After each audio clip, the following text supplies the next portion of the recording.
سلام كاملهم تخطاتلتي كواليتي ميديا لو مسترالو حادشتن وانا حبريتات الزعلات حيزنا لكم قريبنا لنا فلما جنها بقند استاذينا ساتكن كلهم بكوينات يوزف التحكبل دكتور دبرتان غابر ميكائيل تسامعهم سراويت مكلخال إثيوبيا توسخ تعطقات حيلتاتنا بمعرب تግራይ يقعز كم زلو تصابصبهم امانغس إثيوبيان حوحاتن نتوسخ كوينات يدالو مهلاهم تغليصهم مز حيلتات صره مخته تግራይ تسليفهم زركو عطقات تغارو بوسانه فصام سرح منغس تግራይ نو عدوم كملسو بيرو سلام نصتان تግራይ صوعو زبلون كالوت حدش حبريتاتات حيزنا لكم قريبنا لنا حساب موداتا زينانا دما حابيركمنا خصحنا نعدم بكينات يوسف التحكبل دكتور دبرتان غابر ميكائيل تسامعهم اغزاز ابلصغنا نتزلو بوليتيكو افرالاي حزب بمصناتيو كفتحو زدل خبل بريزيدانت منغست تግራይ دكتور دبرتان غابر ميكائيل غلصوم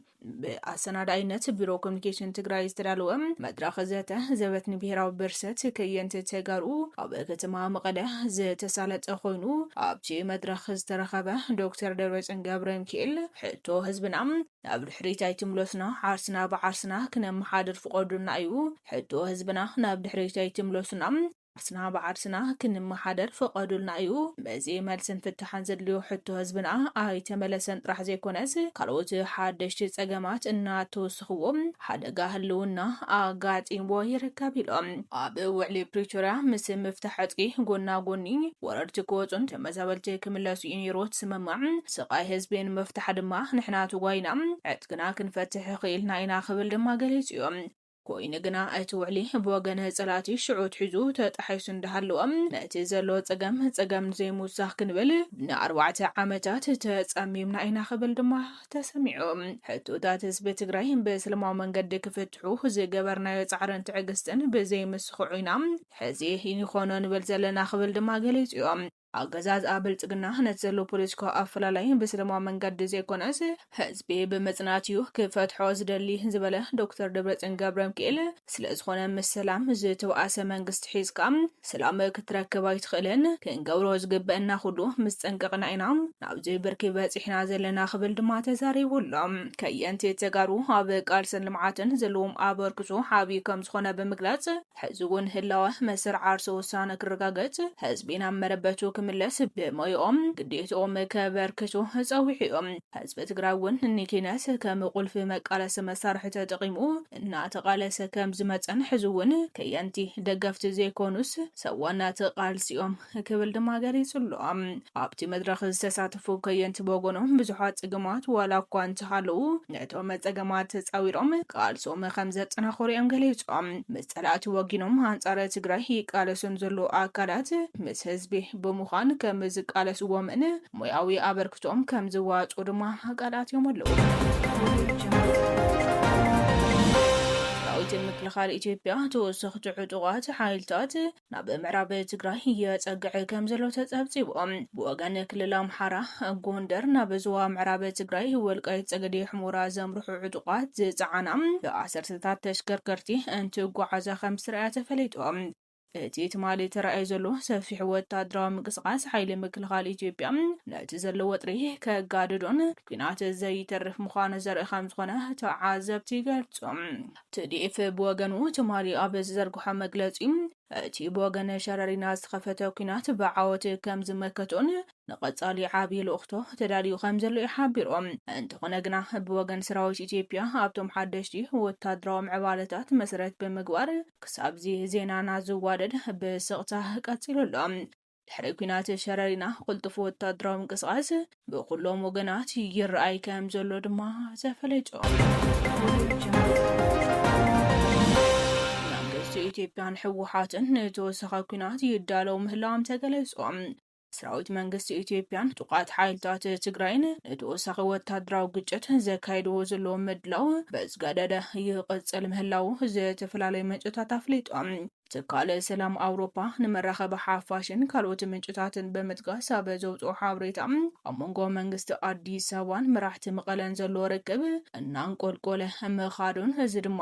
ኣብቲ ዞባ ካልኣይ ድማ ኩናት ክውላዕ ይኽእል እየ ዝብል ዓብዪ ስጋት ፈጢሩ ከም ዘሎ መላኺቱ እቲ ትካል ወሲኹ እቶም ክልተ ወገናት ንዘለዎም ፍልያት ብሰላማዊ ኩሉ ዘሳትፍን ብህፁፅ ዘተ ጥራሕ ክፈትሕዎ ፃውዒት ተቕሪቡሎ ብኻልእ ወገን ናይ ዓይኒ ምስክራት ከም ዘረጋግፅዎም ሓይልታት ትግራይ ቁጥሮም ብዝለዓለ ተዋጋእቲ ናብ ምዕራብ ትግራይ እናዘመቱ ከም ዘለውን ብተወሳኺ እውን ኣብቶም ንትግራይ ምስ ክልላት ዓፋርን ኣምሓራን ዘራኽቡ ደቡባዊ ከባብታት ሓደሽቲ ናይ ኩናት ምሽጋት ይኳዓቱ ከም ዘለዎ ተሓቢሮም ብተመሳሳሊ ሰራዊት ምክልኻል ኢትዮጵያ ኣብ ክልል ኣምሓራን ዓፋርን ርኡይ ናይ ወታደራዊ ሓይሊ ምንቅስቓስ የካይድ ከም ዘሎም ሓበሬታታት ይወፅሎም ካብ ክልል ዓፋር ዝበፅሐና ዜና ከም ዘመላኽቶም ኣብ ዞባ 4 ኣብ ዝርከቡ ዝተፈላለዩ ወረዳታትን ቀበሌታትን ተወሳኺ ናይ ሰራዊት ሓይሊ ሰፊሩ ይርከብ እቶም ኣብቲ ከባቢ ዝነብሩ ዜጋታት ከም ዝበልዎ ናይ ወታደራት ካብ ቦታ ናብ ቦታ ምጉዓዝን ተወሳኺ ሓይሊ ምእታውን ክሳብ ትማል ምሸት ብስፍሓት ይቐፅል ከም ዘሎ ተፈለጦም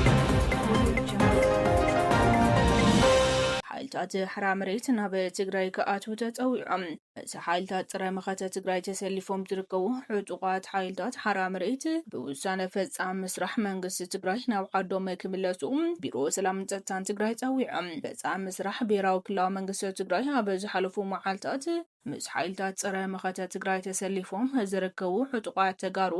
በሰላም ናብ ዓዶም ክምለሱ ፃውዒት ዘቕረበ እንትኸውን እዚ ኣመልኪቱ ድማ ቢሮ ሰላምን ጸጥታን ትግራይ መብርሂቦም ብፍላጥ ይኹን ብዘይምፍላጥ ምስ ሓይልታት ጥረ መኸተ ትግራይ ተሰሊፎም ዝርከቡ ዕጡቋት ተጋሩ ናብ ዓዶም ክምለሱ መፈጸሚ ማንዋል ከም ዝወፆም ቢሮ ሰላምን ጸጥታን ትግራይ ገሊጹሎ ኣብ ናይ መንግስቲ ሓላፍነት ቦታታት ብሹመት ዝሰርሑን ኣመራርሓ ዝነብሩን ከምኡውን ሰራሕተኛ መንግስቲ ዝነበሩ ፃውዒት ተቐቢሎም ስልጠና ወሲዶም ናብ ቤት ዕዮኦም ክምለሱ መስርሕ ወፂኡ ከም ዘሎ ዝገለጸ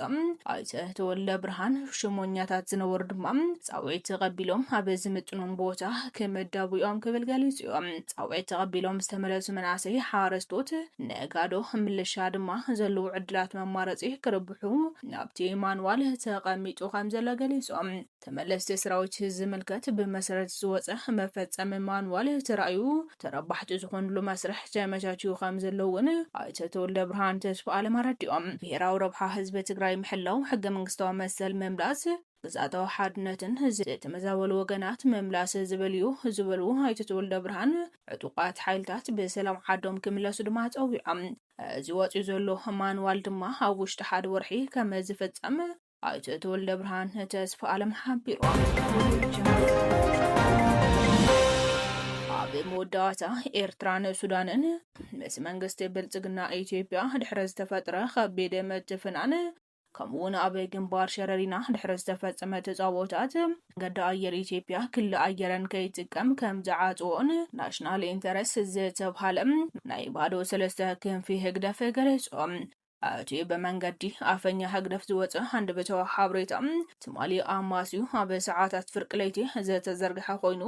ኤርትራን ሱዳንን ክልል ኣየረን መንገዲ ኣየር ኢትዮጵያ ከም ዝዓጽዋ ዝገልጽ ሰፋሕቲ ጸብጻባት ክወፁ ድሕረ ምጅማሮም እዮም መንገዲ ኣየር ኢትዮጵያ መዓልታዊ ተጓዓዝቲ ዘመላልሱ በረራታት ኣብ ዝቐረባ እዋን ንምግታእ ክግደድ ምዃኑ እዩ ዝገልጽ ብመሰረት መረዳእታ ጂኦፖለቲክስ ኤርትራ ሃገራዊ ረብሓታት ካብ ተጻብዖታት ስርዓት ኢትዮጵያ ንምኽልኻል ክልል ኣየራ ናይ ምምሕዳርን ምኽልኻልን ሙሉእ ሉዓላዊ መሰል ኣለዋ ዝበለ ኣፈኛ ህግደፍ ኤሪ ናሽናል ኢንተረስት ድሕሪ ኣብ ግንባር ሸረሪና ዝተረኣዩ ኩነታት ህግደፍ ክልል ኣየር ኤርትራ ክዓጽዎ ምውሳን እዩ ዘረድኦም ብዙሓት ሰባት እዚ ውሳነ እዚ ነዊሕ ዝተጸበናዩን ዝተዳጎነን ውሳነ እዩ ከም ዝበሉ ዝጠቐሰ እቲ ውሃብ ሓበሬታ ክልል ኣየር ኣብ ትሕቲ ሃገራዊ ሕጊ መሰረታዊ ኣካል ሃገራዊ ሉዓላውነትን ጸጥታን ኮይኑ ይቕጽል እዩ ድሕሪ መዋልኡ በረራታት ስርዓት ብልጽግና ምእጋድ ድማ ንዞባዊ ጸጥታ ኣገዳሲ ስጉምቲ ምዃኑ እዩ ዝገልጽ بخالي وجن هاب مريت زلو هو ترون إن عرقي ምህላው ዝገለጸ እቲ ጸብጻብ ኣብ ክልተ ነሓሰ 2026 ስርዓት ኢትዮጵያን RSFን ኣብ ደቡብ ሱዳን ኣብ ዝርከብ ሸረሪና ንስቱር ሰራዊት ትግራይ አንደበት ብከቢድ መድፍዕን ብድሮን መጥቃዕቲ ፈጺሞም ምህላዎም ዘጠቐሰ ኮይኑ ነቲ ኣብ ልዕሊ ኤርትራ ዝተፈጸመ መጥቃዕቲ ከቢድ ብረትን ሰራዊት ኤርትራ ምስ ሰራዊት ትግራይ ኮይኑ ዘካይዶ ስርሒትን ኣመልኪቱ ግን ዝበሎ ነገር የለን። ኣብ ዝሓለፈ ቅዳም ኣብ ግንባር ሸረሪና ዝተረኣየ ግጭት ክሳብ ኤርትራ ዝበጽሐ ምንባሩ ህግደፍ ብመንገዲ ናይ ሚድያ ማሕበራቱ ኣቢሉ ይገልጽ እኳ እንተሃለዎ ብዘይካ ውድብ ሕወሓት ግን ክልቲኦም ሓይልታት ህግደፍን ብልጽግናን ዝኾነ ይኹን መግለጺ ካብ ምሃብ ተቆጢቦም ይርከቡ። ተኸታተልቲ ኳሊቲ ሚድያ ሎሚ ዝተዳለወ ሓደሽቲ ሓበሬታታት እዞም ዝተኸታተልኩሞም ይመስሉ ነይሮም። ንስናይ ምክትታልኩም ድማ ኣዝና ኢና ነመስገነ። ሰላም